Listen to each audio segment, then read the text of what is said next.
It's been 2 years since huge amounts of opioid settlement money started flowing into states across the country to help fight the opioid epidemic. Applications are now live for that money to go out to organizations across West Virginia. One of the areas that will be prioritized this first round, prevention. Anna Saunders tells us what the needs are in the field that tries to address substance abuse before it happens. Region 1 is Youth Service System. The Region 5 Prevention Coordinator with Prestera Health Services, Kim Shoemake, covers counties like Kanawha, Cabell, and Putnam. When it comes to fighting the ongoing drug crisis, she does her work in what she calls the upstream. We always use the opponent or the upstream analogy, right? Like we see all these people jumping in and drowning, but why are they? So we have to go back to the beginning to figure out what is causing those issues. And that's what prevention is. We got to put the foundation so they don't make those mistakes later in life. Prevention in 2024 is no longer just big assemblies in the auditorium. Now it takes the form of programs throughout the state for all ages at schools and for families at home.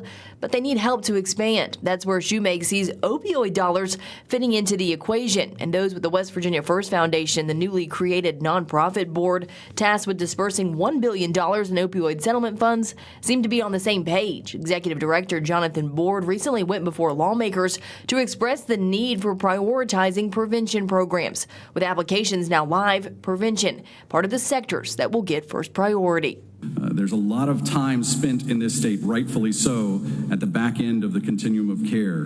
We need to get upstream too. In that same legislative meeting, lawmakers were given a grim picture that an overdose rate up 135% since 2010 does not match the billions that are spent yearly trying to combat it. Jeremiah Samples, a policy advisor with the legislature, said something has to change. I won't bury the lead.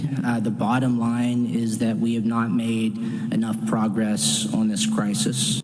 Samuel Wilkinson has ideas on how to change that. He works with Regional Transition Navigator Services, a program under WVU's Center for Excellence in Disabilities. It was created in 2022 to help people ages 14 to 25 who are struggling with mental illness, substance use, or homelessness, or at risk of those things. They take referrals from all over the state to connect people with resources.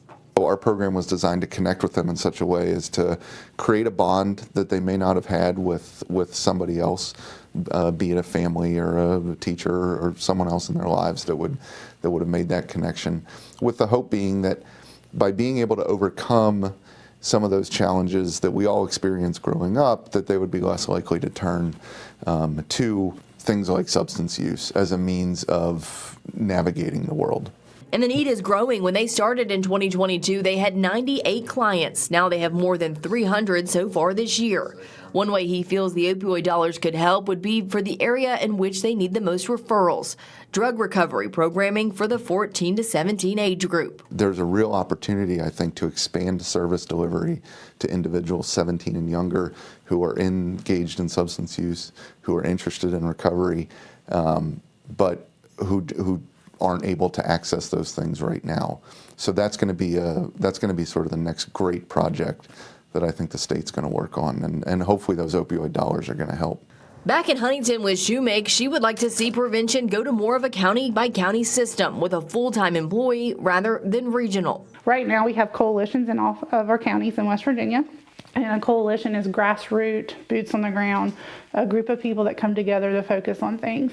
And we have some of the best coalitions in the state, but most of the time they're only part-time or 40 hours a month. So if we had a full-time person that can invest in prevention, it would change everything. The research from the National Institutes of Health suggests today's evidence-based prevention programs do work, save money, and can push back the age of first use, which Shoemake says is a goal of prevention, to push that year so far back that it won't happen at all. She said this effort could only be amplified by more funding and more people. I always say that I would love to work myself out of a job if that is possible, because that means that we're saving lives. In Charleston, Anna Saunders, Eyewitness News.